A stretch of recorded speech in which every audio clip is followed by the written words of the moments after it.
All right, so looking to really get into Brazil. Deeper than just the touristy stuff? Yeah. I think we can help with that.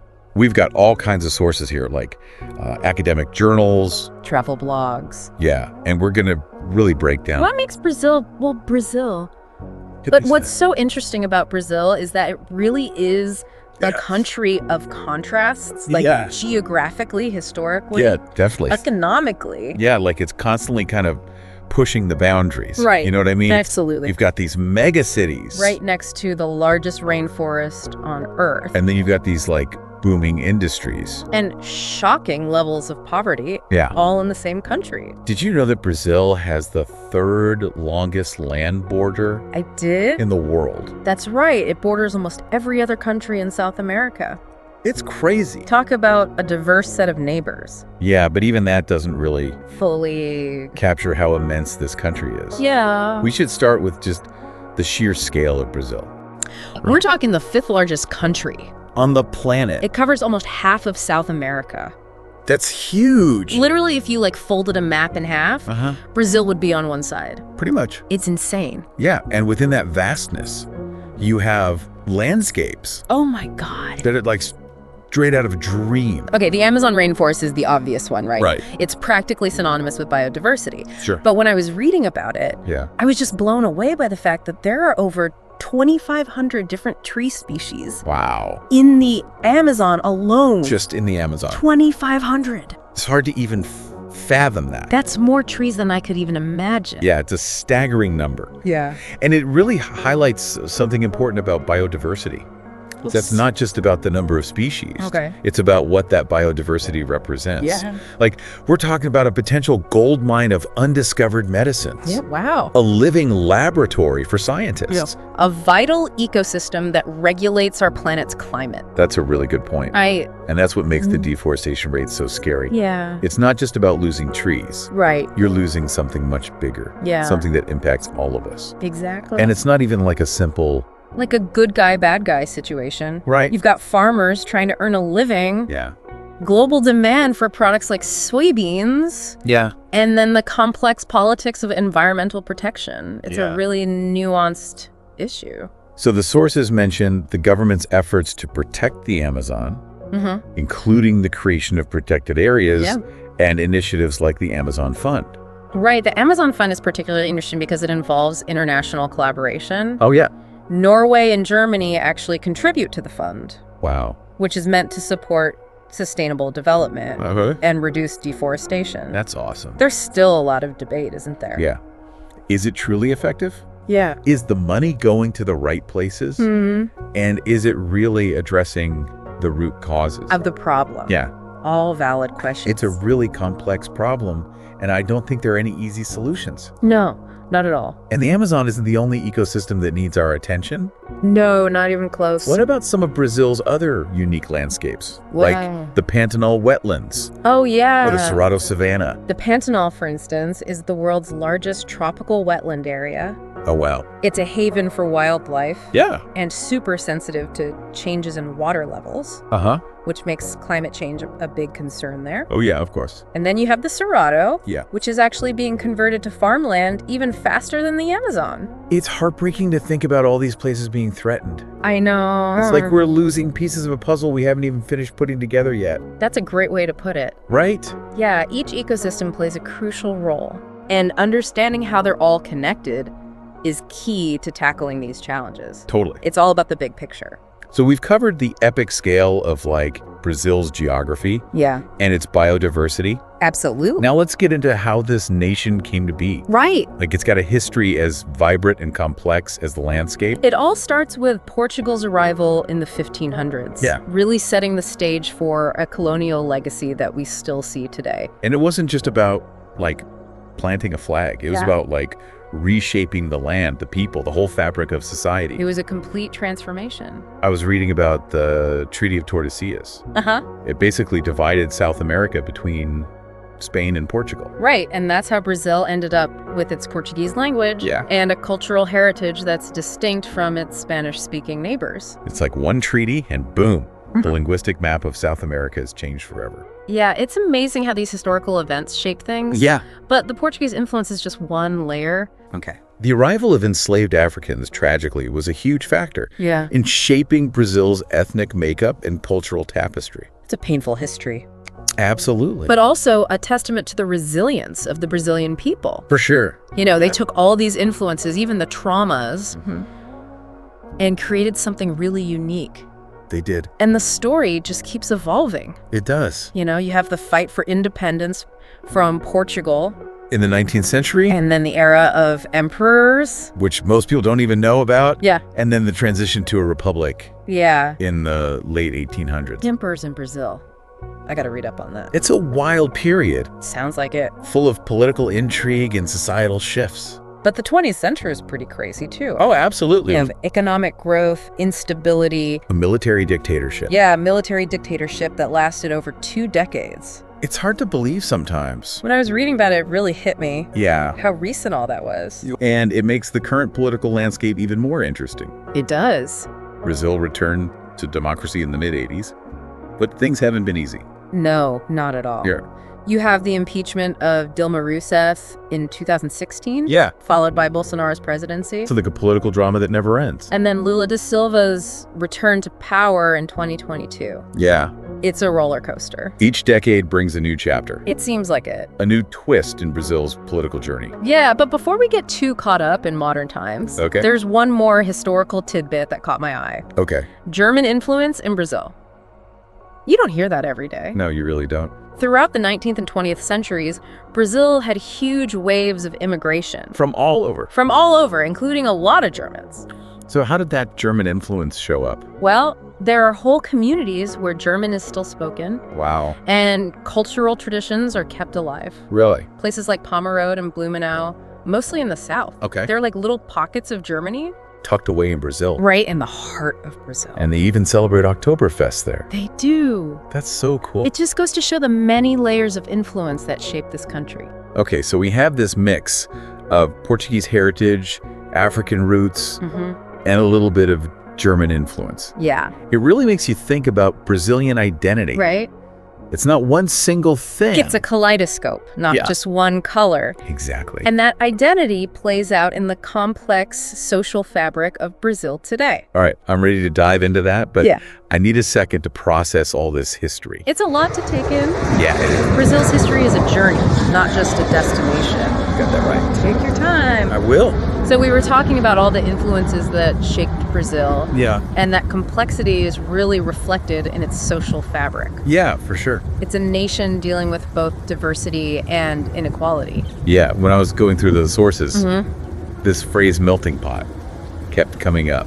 But it's not just a melting pot of cultures. Right. It's a melting pot of experiences. Yeah. Opportunities. And challenges. It's a really complex mix. You have indigenous communities fighting to keep their traditions alive. Yeah, and their land rights. And then you have descendants of Europeans and Africans. And everything in between. Yeah, it's a social landscape that's vibrant and challenging. It is. And speaking of indigenous communities, the sources highlighted their struggle for recognition and justice. I was really interested in this term I saw, terras indígenas. Oh, yeah. Can you explain what those are? Sure. Terras indígenas are basically legally designated indigenous territories. Okay. Kind of like reservations in the U.S. Okay, so they have collective rights to the land. That's the idea. They're areas where indigenous communities have rights to the land and its resources. So these are areas meant to protect indigenous culture and their way of life. Yeah. But it sounds like there are still a lot of obstacles. Definitely. The sources talked about this timestamp debate. Right. What is that all about? It's a pretty contentious issue. Yeah. Basically, the rule says that indigenous groups can only claim land they were occupying back in 1988. Back in 88? Yeah, when the current constitution was put in place. Okay. So if they were forced off their land before then, they don't really have any legal recourse. That seems really unfair. Yeah, a lot of indigenous groups feel that way. Yeah. They say the timestamp disregards centuries of displacement and forced assimilation. Wow. You know, ignoring their historical connection to lands they may have been driven from. Yeah. Like decades, even centuries ago. It's like saying we acknowledge your rights. Yeah. But only from this random point in time forward. Right, and it highlights a big problem in Brazil. What's that? Trying to reconcile those past injustices with modern-day rights. And that problem isn't just for indigenous communities either, right? No, not at all. The sources mention a big contrast between the wealthy elite and widespread poverty. Yeah. And that poverty especially affects Afro-Brazilians and indigenous populations. Yeah, it's a tough situation. It's like the legacy of colonialism and slavery still affects Brazilian society today. It does, and despite economic progress, Brazil still has a big gap between rich and poor. Like, there are many different Brazils within the same country. Yeah, you could say that. Each one with a different reality. It's a very complex picture. And education is supposed to be the thing that helps, right? Yeah, it's supposed to even the playing field. But is it really working in Brazil? Brazil has definitely made progress with access to education, but quality and opportunity are still huge obstacles. Yeah. Many schools, especially in rural areas and poor communities, they lack resources and struggle to provide decent education. So you have this cycle of poverty. Yeah. Where bad education leads to fewer opportunities. Exactly. And it just keeps going. It's a vicious cycle. Breaking free from that must be hard. It is. It's not just about providing education. It's about making sure it's good quality. Yeah. That it's relevant. And that it gives everyone a chance, no matter their background. So we've got these deep social issues. Yeah. But how does that affect the economics? Because we always hear about Brazil as this economic powerhouse. Yeah, that Brazil is like this rising star. Yeah, rising star. Brazil does have a dynamic economy, a lot of potential. Okay. It's a big player in agriculture. Okay. They export things like coffee, soybeans, sugar. And they've got industry too, right? Yeah, they've got a strong industrial sector. Okay. Companies like Embraer for aerospace. Yeah. Petrobras in oil and gas. So on paper, it looks good. It does. But the sources kept mentioning challenges and instability. It's like Brazil is stuck. Between its goals and the reality on the ground. Yeah. You know, there's a term they use in Brazil. Yeah. Custo Brazil. Custo Brazil. What does that mean? It literally means Brazil cost. Brazil cost. Yeah. It sums up the frustration of doing business there. Okay. Where all the red tape and taxes and the bad infrastructure make everything more expensive and less efficient. It's like a hidden tax on innovation. That's a good way to put it. Right. It's definitely a barrier to growth. And then there's the whole infrastructure thing. Right. We already talked about how massive Brazil is. Yeah, it's huge. Getting people and stuff around is a big challenge. I was reading about how bad the roads are in some places. It's a real problem, especially in rural areas. Makes you think how connected all these things are. Right. You know, bad infrastructure limits economic development. Yeah. Which means fewer opportunities for the people who need them most. It's a tough cycle to break. Okay, speaking of opportunities, I have to ask about tourism. Sure.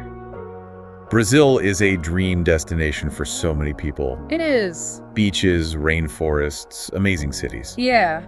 But can tourism really be a solution? For a country with all these economic and social issues? That's a good question. It's complicated. Yeah? Tourism can bring in money and jobs. Okay. But it has to be done carefully. Yeah. If it's not controlled, it can damage the environment, displace communities, and make existing inequalities worse. It's about finding the right balance then. Exactly. The sources mention sustainable tourism and making sure the benefits are shared fairly. That makes sense. It's about creating a model that benefits both visitors and locals. Yeah. One that protects the environment and respects cultural heritage. That's a big challenge.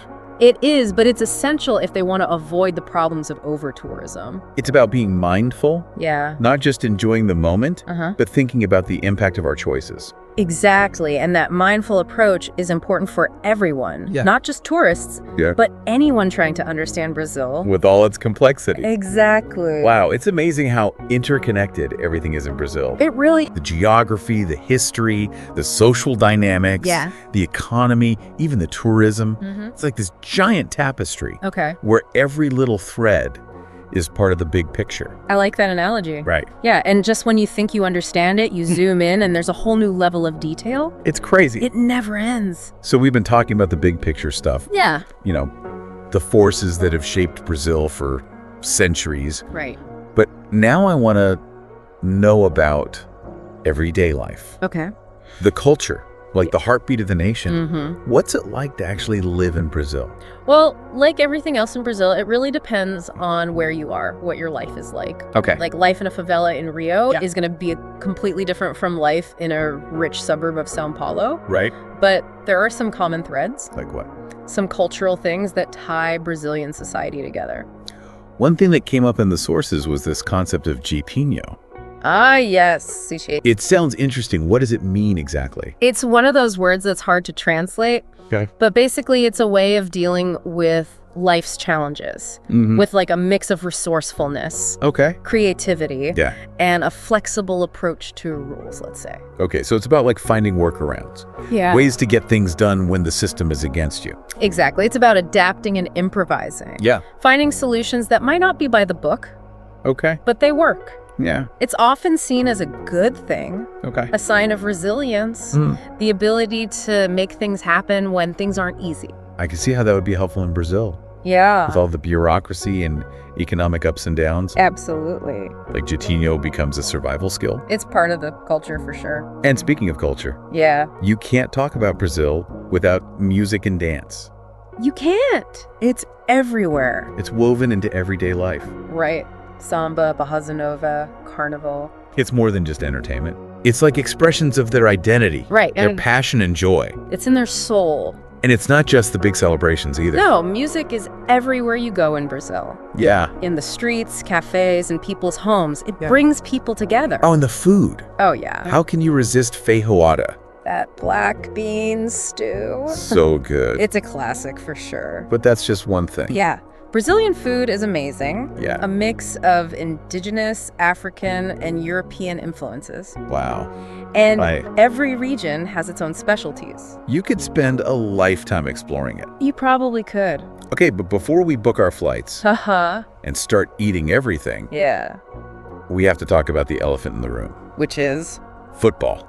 Ah, yes, of course. It's not just a sport in Brazil. No, it's practically a religion. And they're pretty good at it. They are. 5 World Cup titles. More than any other country. That's got to be an amazing feeling. It is. The whole country comes together when Brazil is playing. Yeah. It's electric. So we've got this country. Okay.